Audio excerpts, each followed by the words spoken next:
gomare gokunasini gomare gokunasini. Assalamu alaikum warahmatullahi wabarakatuh. Ashama harka fuudhe jirra jirtu hordoftoota fi daawwattoota YouTube channel Layman jalatti argamtan nageenya teessan jaalalatiin kabajaa bakka jirtanitti isin biraa gahitu warri YouTube channel keessa subscribe naa gootan hedduu galatoomaa ulfaadhaa Orimo family kiyyan ta'in subscribe naa godhaa maatii oliyaa taanu walaa jabeessan isinincha darbe ani baay'inaan irratti hin hojjedhu yeroo mandira hojjedhe gadhiise kanaaf ilaaltan isinincha. Kaburamu har'a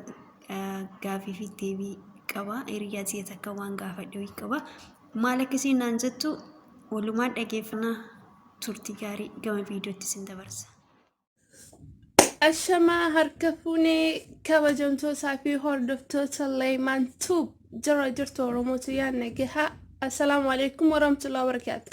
Salaamtaa waan hin dagaddeessinitti hin fakkaatini. Arrantana خلينا كتير للبوخنا ليمان توبرت كيسمات هي أرجمين جرا ليمان توب جرا يوتيوب خيتي هرياتي أبيرو خيتي في غلطة مسنجرا كما براتين غافي ليمان نغافتي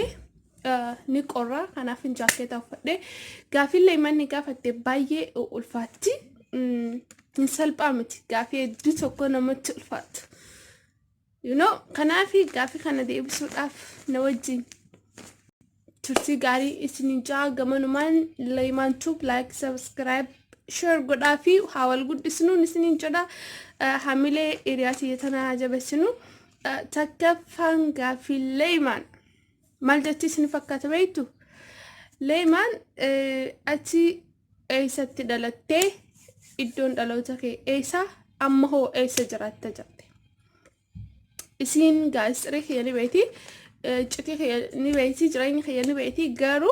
isinif qodu barbaadeetinatti fakkaata ani haysini fi muga akkuma gaafinnaaf dhalayatti an dhalattu baha Oromiyaa Harargeetti maqaan kee eenyu ka jedhu fi ani fuula social media irratti Ashitee Show Ashitee Harar kan ittiin beekamu jechuudha. ichiti bra sinimun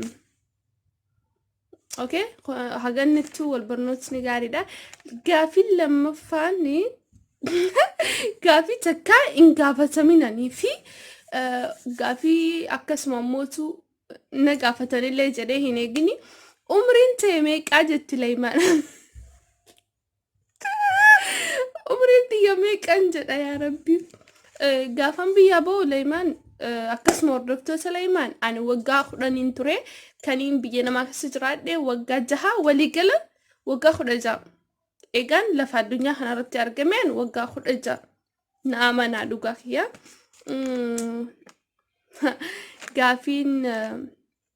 sadaffaani gaafii addaati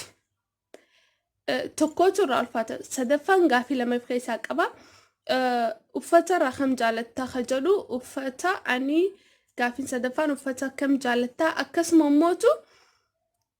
abba manaa yoo qabaatta ta'e abba manaatiin alatti jaalallee biraan ni qabdaay gaafii ajaa'iba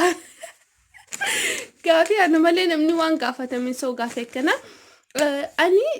uffata surra hin ta'in uffata qaama qudhaa si mul'isu hin ta'initti nin jaaladha. Kalarile dilas baay'ee hin filu malki hundaa'uun hin fadha khabraa immoo abbaa manaatiin alatti jaalallee ni qabda gaafii adda jaran gaafii kana gaafatamtanii beektan moo nama gaafatanii beektan mee abbaa manaatu qaba jaalallee lammata maaliin itti godha osoo dhiira ta'e nama osoo haadha warraa qabu jaalallee qabaachuu ni danda'a akkasuma mootu tarii dhiiraaf ni ta'a ani garuu gaafii kana Layman osoo ati deebistee irra caalaan jedha hin qabu okay qabaachuuf illee taa'u gaafii afuraffaa nyaata keessaa maal jaallatta ani nyaata keessaa waan hin jaalladhu biddeenan jaalladha ruuza hamburger pizza marqa maal kan osoo hin taane ani baay'ee kan hin jaalladhu biddeena marqa itti aansee okay akkasi pizza fi hamburger maal kan am jaaladdoon gaafii shanaffa jaalalti siif maalii jette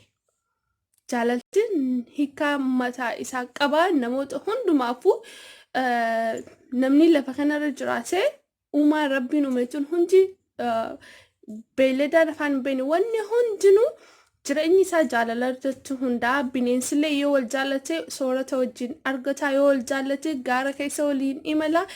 ilma namaatiif illee jaalalli gatii guddaa fi bu'aa jireenya isaatiif gaariidha kanaaf jaalalli anaaf jireenyaan siin jedha okay gaafii jaffa quba miila keetii suuraa kaasinaaf ergi qubni miila kiyyaa waan baay'ee tokko akkas ta'ee fi kaasee si arguun xiqqoo ni ulfaata gaafa biraa gaafaniin asaraddee garaa jagalchee maal godhee siifin ergaa torbaffaan sirba jaallattu okay an sirboota Oromoo keessaa sirboota artistoota Oromoo keessaa sirboota jaalladhu baay'ee ni jiranii garuu sirboota baay'ee jaalladhu keessaa ani sagaleedhaan danda'ee isiniif hin jedhu garuu isin of biraa naaf affeerama sirba kam akkaan jaalladhu ammoo isiniif hin hima sirba eenyuutiin jaalladha sirba artistii Haacaaluu Hundeessaa kan maal jedhu kan dhiisi hinaaffaa obboleessa kee ol haa ka'uun jibbini dhiisi qileetti gad darbachuuf soqxee jalan haadhinii isa jedhu san baay'een jaalladha yeedaloodhaan hin jenne akka walalootti kan isiniif kaase dhiisi hinaaffaa obboleessa kee ol haa ka'uun jibbini dhiisi yoo guddate mawayyaa gabbuusuuf hin dhimini dhiisi qileetti gad darbachuuf soqxee jalan haadhinii dhiisi rabbii ija haa kennu badii itti yaadinii maaf wal sakaan lamaaf deemsa wal dorkinaa rakkoon keenya cimaan kanaa waliif yaadne waliitti yaadne malee rakkoon keenya badii dhalee kan jedhu sirba artisti Haacaaluu Hundeessaa kana baay'een jaalladha ittiin naaf bu'aaraadha gaaffiin 8ffaan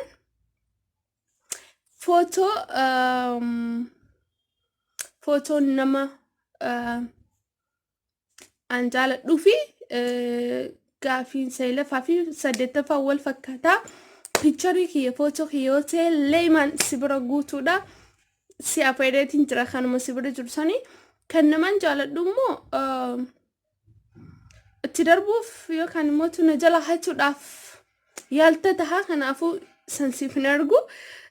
gaaffiin 10ffaan maqaan nama ati jaallattu jettee jaalallee keenaan hin jenne maqaa nama ati jaallattu jetteemi ani maqaa namaan an jaalladhu ani addunyaa sanarratti Nabi Muhammad alayhi salaatu wassalaam jaalladha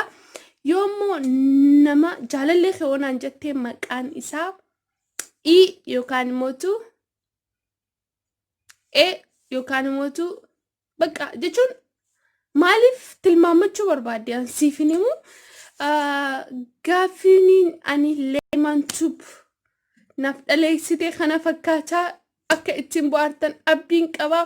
dogongorri jira taanaan na of golchaa ulfaadhaa wayyooma qophii biraatiin hanga walitti deebinutti leemaan tub cinaa dhaabbadhaadha galatoomaa